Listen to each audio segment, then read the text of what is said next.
आरक्षणाचा वापर करून राजकीय पोळी भाजण्याचं काम शरद पवार करतायत, सदाभाऊ खोत यांचं वक्तव्य। लोकसभेच्या निवडणुकीनंतर आम्ही सगळे एकत्रित बसून आज चर्चा केली। महायुतीला ज्या काही जागा कमी मिळाल्या त्याची जबाबदारी आमच्या सर्वांची आहे। देवेंद्र फडणवीस म्हणाले, मला सरकारमधून मुक्त करावं, पण निवडणुकीची सर्व जबाबदारी ही सर्वांची आहे। देवेंद्र फडणवीस यांनी सरकारमध्ये राहावं। या महाराष्ट्राला विकासाच्या दृष्टीने घेऊन जाणारे नेतृत्व देवेंद्र फडणवीस आहे। त्यांच्या नेतृत्वाची गरज खऱ्या अर्थानं महाराष्ट्राला आहे आणि महायुतीचे नेतृत्व सुद्धा येणाऱ्या विधानसभेमध्ये त्यांनी करावं। आम्ही महायुतीसोबत कायम राहू। जनतेच्या मनामध्ये खऱ्या अर्थानं दूषित वातावरण निर्माण करण्याचं काम हे महाविकास आघाडीने महाराष्ट्रामध्ये केलं। शरद पवार यांनी तर 60 वर्षामध्ये मराठ्यांना चुनाच लावायचं काम केलं, पण चुना लावणारा माणूस यावेळी यशस्वी झाला ही गोष्ट निश्चितपणाने नाकारून चालणार नाही। भविष्य काळात काही मुद्दे आम्हाला घ्यावे लागतील। शरद पवार यांनी जरांगे पाटलांना लिहून द्यावं की त्यांचं सरकार आल्यानंतर महाराष्ट्रातल्या मराठ्याला आम्ही 10% ओबीसी मध्ये आरक्षण देऊ। जरांगे फॅक्टरचा सुद्धा तोटा महायुतीला झालाय। महायुतीतले आमचे सगळे घटक पक्ष हे प्रामाणिकपणाने लोकसभेमध्ये काम केलंय। आमच्या नेत्यांनी वेगवेगळ्या भागांमध्ये जिल्ह्यामध्ये जाऊन सभा घेतल्या। विधानसभेला आम्ही निश्चितपणाने आमची भूमिका मोठ्या तिन्ही पक्षांच्या समोर मांडणार आहे। खऱ्या अर्थानं देशाला विकासाच्या वाटेवरून घेऊन जाणारं नेतृत्व म्हणून आज संपूर्ण देश आणि जग नरेंद्र मोदींच्याकडे बघतोय।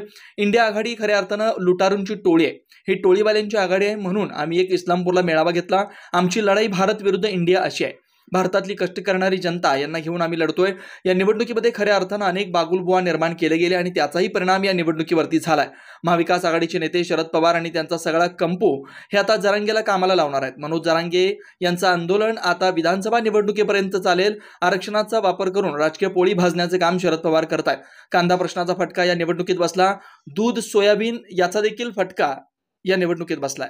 महायुतीतल्या घटक पक्ष तुम्ही सगळे आहांवर बैठक केली आहे, काय नेमका बैठकीचा अजेंडा होता? महायुतीमधले जे छोटे घटक पक्ष आहेत त्याच्यामध्ये रिपाई आहे आठवले साहेबांची, दुसऱ्या बाजूला RPI चा आमचे कवाडे साहेबांचे पक्ष आहे, त्याचबरोबर शिवसंग्राम आहे, रासपा आहे, भीमसेना आहे, स्वराज्य सेना आहे आणि ही सगळी भीमशक्ती आहे, रयत क्रांती संघटना आहे की या लोकसभेच्या निवडणुकीनंतर आम्ही सगळे एकत्रित बसून एकंदरीत महाराष्ट्रामध्ये लोकसभेच्या पार्श्वभूमीवरती ज्या पद्धतीनं निवडणुका झाल्या त्या संदर्भामध्ये आम्ही सविस्तर मतदारसंघ वाईज या ठिकाणी चर्चा केलेली आहे। आणि दुसऱ्या बाजूला राज्याचे उपमुख्यमंत्री आदरणीय देवेंद्रजींनी एक खंत व्यक्त केली की महायुतीला ज्या काही जागा कमी मिळाल्या त्याची जबाबदारी माझी आहे आणि मला सरकारमधून मुक्त करावं। या ठिकाणी आम्ही सगळ्यांनी विचारमंथन केल्यानंतर ही जबाबदारी एकट्या देवेंद्रजी फडणवीस यांची नाही,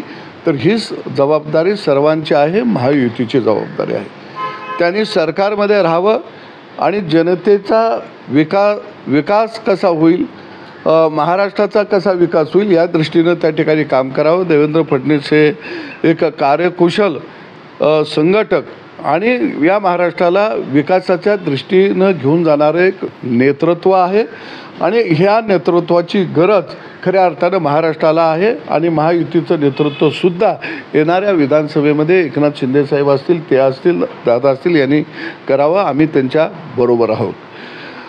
खरं बघितलं तर या निवडणुकीच्या जागा कमी मिळण्यामध्ये अनेक फॅक्टर आहेत, कारण भारतीय जनता पक्ष 2014 सालीसुद्धा विधानसभेला स्वतंत्र लढलेला होता। त्याच्याबरोबर शिवसंग्राम असेल, रासपा असेल, रिपब्लिकन पार्टी ऑफ इंडिया असेल किंवा रयत क्रांती संघटना असेल, स्वाभिमानी शेतकरी संघटना, आणि असं मिळून आम्ही त्या काळामध्ये निवडणुका लढवल्या आणि आम्ही जिंकल्यासुद्धा। त्याच्यानंतर 2019ला सुद्धा आम्ही निवडणुका जिंकल्या, त्यावेळीसुद्धा नेतृत्व देवेंद्र फडणवीस हेच करत होते। परंतु यावेळच्या निवडणुकीकडे बघितलं तर जनतेच्या मनामध्ये अनेक प्रकारे शंका होत्या। जनतेच्या मनामध्ये खऱ्या अर्थानं दूषित वातावरण निर्माण करण्याचं काम हे महाविकास आघाडीनं या महाराष्ट्रामध्ये केलेलं होतं आणि एक जनतेची भावना अशी निर्माण झाली की भारतीय जनता पक्ष आणि महायुतीतले घटक पक्ष हे विस्थापितांची बाजू घेऊन लढणारे पक्ष आहेत परंतु यावेळी मात्र असं चित्र रंगवलं गेलं की भारतीय जनता पक्ष आणि घटक पक्ष हे जरी महायुतीबरोबर असले तर भारतीय जनता पक्ष हा प्रस्थापितांना घेऊन लढत आहे अशी एक भावना तयार केली गेली. आणि खऱ्या अर्थानं आमचा चेहरा होता वाडा विरुद्ध गावगाडा. पण या निवडणुकीमध्ये जनतेच्या मनामध्ये एक भावना अशी तयार झाली की वाडे महायुतीच्या बाजूला आहे आणि त्यामुळं गावगाडे बाजूला झाले. हेही एक चित्र खऱ्या अर्थानं झालं. त्याच्यामध्ये शेतकऱ्यांच्या कांद्याचा प्रश्न होता, दुधाचा प्रश्न होता, संविधानाचा प्रश्न होता. संविधान खऱ्या अर्थानं धोक्यात येईल असा प्रचार मोठ्या प्रमाणामध्ये केला गेला. परंतु संविधानाची मोडतोड, संविधानामध्ये नवीन कायदे घुसवण्याचं काम हे सगळ्यात मोठं कुणी केलं असेल तर काँग्रेसनं केलं हे सांगण्यामध्ये आम्ही कमी पडलो. आणि दुसऱ्या बाजूला मराठा आरक्षणामध्ये 10% मराठ्यांना आरक्षण हे महायुती सरकारनं दिलं. परंतु हे दिलेलं आरक्षण पोरखं राहिलं, त्याला बाप नव्हता. कारण यशाला हजारो बाप असतात, अपयशाला कोणी बाप नसतो. परंतु मराठा आरक्षणाला बाप आम्हाने होता आलं नाही. लोकांच्या समोर तेवढ्या ताकदीनं आम्ही खऱ्या अर्थानं मराठा आरक्षण मांडू शकलो नाही. आणि पवार साहेबांनी तर 60 वर्षामध्ये मराठ्यांना चुनाच लावायचं काम केलं. पण चुना लावणारा माणूस यावेळी यशस्वी झाला ही गोष्ट निश्चितपणानं नाकारून चालणार नाही. आणि म्हणून आम्ही भविष्यकाळामध्ये काही मुद्दा आम्हाला घ्यावं लागतील. आणि मराठा आरक्षणावरती माझी स्पष्ट भूमिका की पवार साहेबांनी जरांगे पाटलांना लिहून द्यावं की त्यांचं सरकार आल्यानंतर महाराष्ट्रातल्या मराठ्याला आम्ही 100% ओबीसीमध्ये आरक्षण देऊ हे लिहून द्यावं. ते लिहून देऊ शकत नाहीत. परंतु जरांगे फॅक्टरचा सुद्धा तोटा महायुतीला निश्चितपणानं झाला. आणि पवारांनी कूटनीती या निवडणुकीमध्ये मोठ्या प्रमाणामध्ये वापरली, ते यशस्वी झाले. आणि निश्चितपणानं याचा सगळ्यांचा विचारमंथन निश्चितपणानं आम्ही करू. आणि विधानसभेला आम्ही एकनाथ शिंदे साहेब आणि देवेंद्र फडणवीस यांच्या नेतृत्वाखालीच जाऊ. आणि ही महायुती भक्कम आहे. निश्चितपणानं जनतेच्या मनातला ज्या काही भावना आहेत त्या भावना आम्ही समजावून घेऊन काम करत राहू. कुठेतरी आपल्याला पडल्याचं दिसतंय किंवा कुठेतरी नुकसान झालं. सोबतच जर बघायचं तर सोयाबीनलाही भाव नाही. या संदर्भात कुठेतरी तुम्ही आवाज उठवणार आहे येत्या अधिवेशनात? निश्चितपणानं कांदा उत्पादक शेतकऱ्याला सुद्धा निर्यात शुल्क लावलं, निर्यात बंदी लावली. त्याचाही काही परिणाम मोठ्या प्रमाणामध्ये या निवडणुकीमध्ये दिसून आला. दूध उत्पादकांना आम्ही अनुदान दिलं पण अनेक जाचं काठी लावल्या, त्याचाही परिणाम दिसून आला. निश्चितपणानं महायुतीतले जे आम्ही घटक पक्ष आहोत, जे आमची व्यापक बैठक होईल त्याच्यामध्ये आम्ही निश्चितपणानं शेतकऱ्यांच्या प्रश्नावरती, शेतमजुरांच्या प्रश्नावरती, 12 बलुतेदारांच्या प्रश्नावरती, आलोतेदारांच्या प्रश्नावरती सुद्धा आम्ही आमच्या भूमिका तिथं ठाम मांडणार आहोत. मी एक गोष्ट आपल्या समोर स्पष्ट करतो की आठवले साहेब एक वाक्य वापरायचे की आम्ही निवडून येऊ शकत नाही पण आम्ही पाडू शकतो. आणि म्हणून त्या काळात पाडणाऱ्या माणसांना जवळ घेतलं गेलं भारतीय जनता पक्षानं.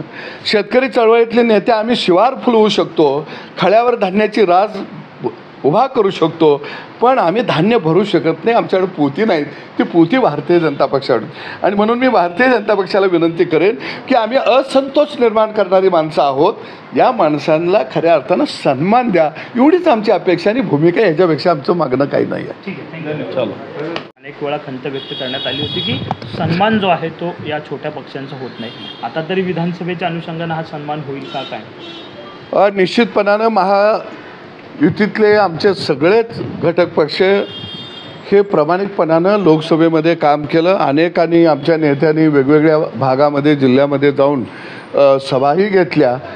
विधानसभेला ज्या काही लोकसभेच्या उणिवा होत्या त्या राहू नयेत याच्या बाबतीमध्ये आम्ही निश्चितपणानं आमची भूमिका या मोठ्या तिन्ही पक्षांच्या समोर आम्ही मांडणार आहोत. या ठिकाणी जयदीप कवाडे यांना मी जबाबदारी दिलेली आहे की 15 ते 20 तारखेच्या मध्ये आदरणीय बावनकुळे साहेबांनी एकदा घटक पक्षांची बैठक घ्यावी आणि आमच्या काय भूमिका आहेत त्या जाणून घ्याव्यात. आणि निश्चितपणानं सरकारचा चेहरासुद्धा हा विस्थापितांचा असला पाहिजे, गावगाड्याचा असला पाहिजे आणि घटक पक्षांना सन्मान निश्चितपणाने मिळाला पाहिजे. ही भूमिकासुद्धा घटक पक्षांनी त्या ठिकाणी मांडली, व्यक्त केलेली आहे. दिल्लीमध्ये संसदीय दलात बच्चू कडू आहेत, ते कुठेतरी विरोधात लढले होते कारण की तेही एक घटक पक्ष म्हणून त्यांच्या सहभागी होते. असं आहे की आम्ही मगाशी मी म्हटलं की आम्ही प्रस्थापितांच्या विरोधामध्ये अनेक वर्ष झालं आम्ही लढत आलेलो आहोत. गावगाडा हा वाड्यांच्या विरोधामध्ये अनेक वर्ष लढत आलेलो आहोत. आम्ही कुणाला पाडायसाठी कुणाला जिरवायसाठी राजकारणामध्ये आलो नाही. आम्ही आलेलो आहे वाडं उद्ध्वस्त करण्यासाठी, आम्ही आलेलो आहे प्रस्थापितांना गाडण्यासाठी.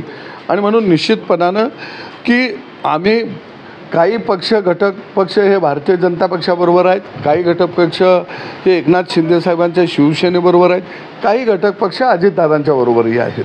आणि निश्चितपणानं आमचे घटक पक्षाचे नेते माधव जानकर आहेत, इकडं आदरणीय रामदासजी आठवले साहेब आहेत. आणि आम्ही भारतीय जनता पक्षाबरोबर आहोत आणि आम्ही विधानसभेलासुद्धा एकसंघ राहणार आहोत. कारण आम्ही सत्तेसाठी राजकारणामध्ये आलो नाही, तर आम्ही जनतेच्या विकासासाठी राजकारणात आलो. संसदीय दलाची बैठक जी आहे ती दिल्लीत पार पडली आहे. नेतेपदी पुन्हा एकदा नरेंद्र मोदी यांचं घोषणा जाहीर झाली. महायुतीचे घटक पक्ष म्हणून आम्ही निश्चितपणानं नरेंद्र मोदींचं अभिनंदन करतो, स्वागत करतो. खऱ्या अर्थानं देशाला विकासाच्या वाटेवरून घेऊन जाणारं नेतृत्व म्हणून आज संपूर्ण देश आणि जग नरेंद्र मोदींच्याकडं बघत आहे. कारण इंडिया आघाडी ही खऱ्या अर्थानं लुटारूंची टोळी आहे, ही टोळीवाल्यांची आघाडी आहे. आणि म्हणून आम्ही एक इस्लामपूरला मेळावा घेतलं, मी वाक्य वापरलं तर आमची लढाई भारत विरुद्ध इंडिया अशी आहे. भारतातली कष्ट करणारी जनता यांना घेऊन आम्ही लढत आहोत. या निवडणुकीमध्ये खऱ्या अर्थानं अनेक बागुलबुवा निर्माण केले गेले आणि त्याचाही परिणाम या निवडणुकीवरती झालं. पण देशाभिमान बाळगणारा, देशाला पुढं घेऊन जाणारा असा नेता नरेंद्र मोदी म्हणून बघितलं जातं आणि निश्चितपणानं आम्ही त्याचं स्वागत करतो. तुम्ही मराठा आरक्षणाबाबत एक मुद्दा मांडलात की ते आम्ही पोहोचवण्यात कमी पडलो, परंतु जरांगे पाटील पुन्हा एकदा उपोषणाला त्या मुद्द्याला धरून बसत आहेत. आता आदरणीय महाविकास आघाडीतले नेते शरद पवार साहेब आणि त्यांचा सगळा कंपू हे आता जरांग्याला कामाला लावणार आहेत. कारण आता विधानसभेचा पहिला टप्पा झाला, आपलं लोकसभेचा पहिला टप्पा झाला. आता ते जरांग्याला म्हणणार आहेत आता दुसऱ्या टप्पा गड्या आला या, आता दुसऱ्या टप्प्याच्या कामाला तू लागला पाहिजे. त्यामुळं त्यांचं आता दुसऱ्या टप्प्याचं विधानसभेपर्यंत आंदोलन चालणार. परंतु मी सांगतो की 10% आरक्षण हे पवारच देऊ शकले नाही, ते महायुतीनं दिलेलं आहे. आणि ओबीसीच्या आरक्षणाला धक्का न लावता खऱ्या अर्थानं महायुतीनं एक ऐतिहासिक निर्णय घेतलेला आहे. पण जरांग्यांचा वापर हे शरद पवार खऱ्या अर्थानं राजकारणासाठी करत आहेत, हे आता स्पष्ट झालेलं आहे. आणि एक मी शेतकरी नेता म्हणून सांगेन की शरद पवारांनी शेतकऱ्यांचे प्रश्न धुळीला मिळवले आणि जातीचे प्रश्न पुढं काढले स्वतःच्या राजकारणासाठी. आता सध्या बघायचं तर कांद्याला भाव